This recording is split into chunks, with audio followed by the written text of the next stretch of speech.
Alors donc la communication consciente, qu'on peut appeler aussi communication bienveillante, c'est vraiment en fait une posture qu'on adopte. Alors aussi bien dans nos échanges, euh, enfin, dans nos échanges, je vais dire intrapersonnels, donc de personne à personne, mais aussi, et ça c'est un aspect qu'on connaît peut-être moins, aussi dans tout ce qui est nos communications in, in, in, intrapersonnelles. Oui, pardon, je me suis trompée.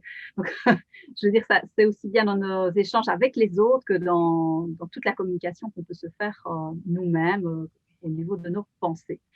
Donc, c'est c'est vraiment une posture particulière qu'on adopte. C'est aussi bien au niveau de tout ce qui est verbal qu'au niveau de ce qui est non verbal. Donc ça va être aussi bien les mots que le regard, les gestes, la façon dont on se tient.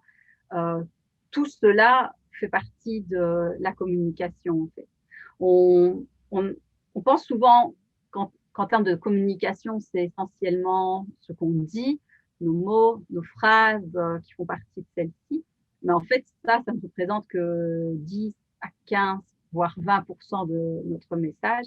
Il y a aussi tout le reste qui fait partie des informations qu'on transmet de façon consciente ou inconsciente. Et en fait, il y a beaucoup, beaucoup de choses qu'on transmet de façon inconsciente dans, oui, dans nos échanges, donc que ce soit avec les autres, mais aussi dans tout ce qui est, comme je l'ai évoqué, des pensées qu'on a en permanence et qui ont évidemment un impact sur notre bien-être.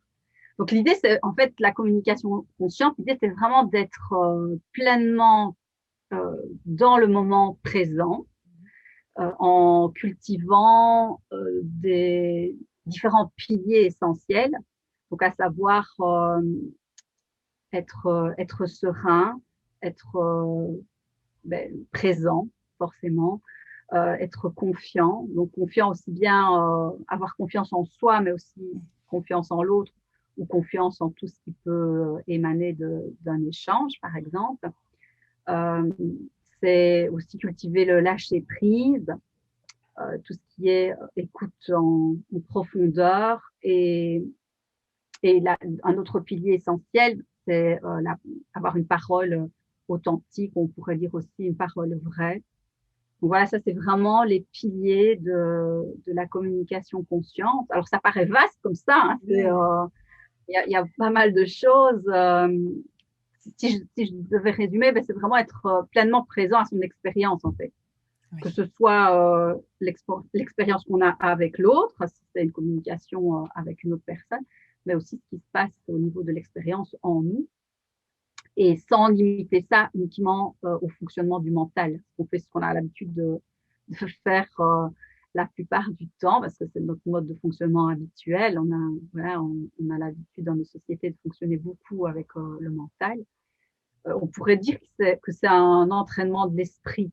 Donc, il y a, pour donner une comparaison, il y a, je ne sais pas si tu connais les programmes pour ceux qui débutent la course à pied avec voilà, tout un programme à respecter pour développer petit à petit la capacité à courir sur de plus longues distances ou pendant plus longtemps. Mais la communication consciente, c'est ça, c'est en fait un entraînement, mais un entraînement de l'esprit. Mais c'est vraiment ça, quoi. C'est un entraînement. Enfin, moi, je le définis comme un entraînement. Et si je devais résumer ça avec peut-être une, euh, une image, je dirais que c'est en quelque sorte mettre progressivement son mental sur off et son cœur sur on